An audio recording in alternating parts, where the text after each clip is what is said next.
Hello. As of June 10th, Brazilian protesters in the city of Rio de Janeiro and São Paulo have carried out rallies in protest of the rise in bus fare, which went up by 20 cents. Such protests have continued until today, at the time of the recording of this video on June 14th. You may not have heard of this, that with Turkey and Syria's uprising, it is difficult to keep track with everything that goes on in the world. And eventually, international news outlets might report on what is happening down here. They might do so the same way the national media is doing it now. They might portray the protesters as criminals and vandals and delinquents. It is of extreme importance that the truth reaches you before they do.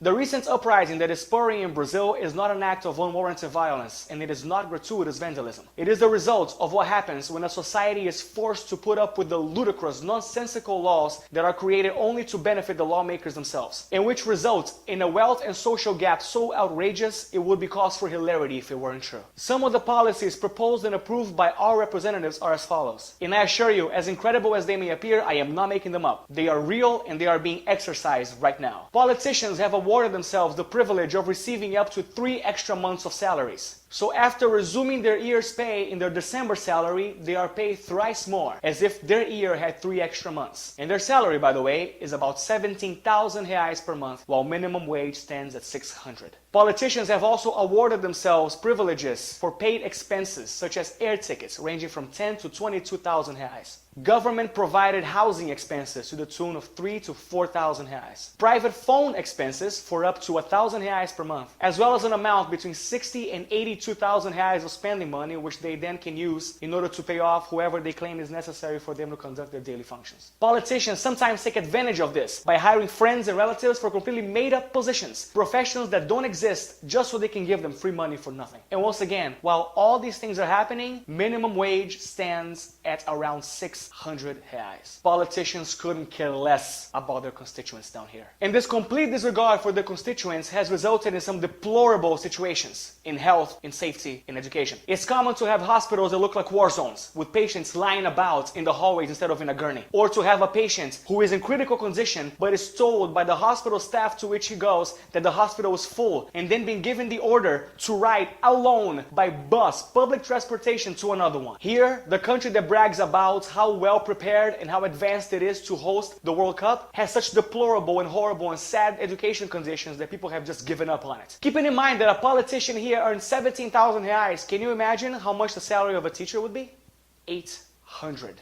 Imagine a person who went to college to exert a profession as important as teaching a generation of children to lead the country in the future, having to only allow herself 200 reais, or rather 200 bucks from your country per week to feed her family. That's how it is down here. And yet the Brazilian capital turns a cold shoulder to all this. While these disgraceful facts still persist and occur, they are building right now, or have concluded building by the time you watch this video, the Mané Garrincha, the most expensive soccer stadium to ever host a World Cup game, at the tune of 1.2 billion reais. 1.2 billion, while people starve in slums and die in hospital corridors. Also, in the subject of preparing for the important events of the World Cup and the Olympics, poor people that live around the areas that are being prepared to host the soccer games of the World Cup and the games of the Olympics have been evicted from their homes in a near Gestapo-esque fashion. The police have marked the front doors of their homes, preparing them to be run over by a bulldozer the next day. And any resident that tries to stand his ground and stay home is being met with crowd dispersion evasion techniques, including gunfire, with total disregard for women and children. And even now, as we speak, a bill is being discussed that will render the Supremo Tribunal Federal, the government body that is responsible for keeping politicians in check, completely useless. If this law is accepted, then politicians will run free and be able to do whatever they wish to without anyone to check on them. This is absolutely unacceptable. It has gone on for too long and people are sick of it. Only this time something substantial can be done, and that is where you come in.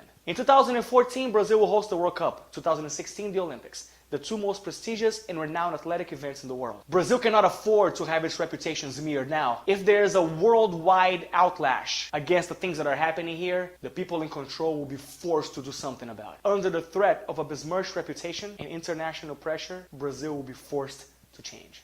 We're not asking you to do too much. Just please post something about the facts we have just told you in your Facebook wall or Twitter feed. Also, if you want to research in the internet to see if what I'm saying is true, go ahead and do so. As well as the recent riots that are happening in Brazil, in the cities of Rio de Janeiro and São Paulo, you can research them as well and talk about them. Write about them in your Facebook wall and your Twitter feed, along with the hashtag ChangeBrazil. Then tell your friends about this video and share it. Continue sharing it on Facebook, on the Facebook wall and the Twitter feed. In fact, I would like to beckon every vlogger that exists in Brazil that may see this video, and by extension every vlogger in the world that sees this video, to talk about these issues. You don't have to talk about this video in particular or talk about me or the channel if you research whichever it is, but please make some noise about what is going on down here. If you wish to help spread the hashtag below, feel free, it would be awesome, but if not, whatever. Just please make some noise. Something great might be happening here now. Please make it so that we don't let this moment pass us by.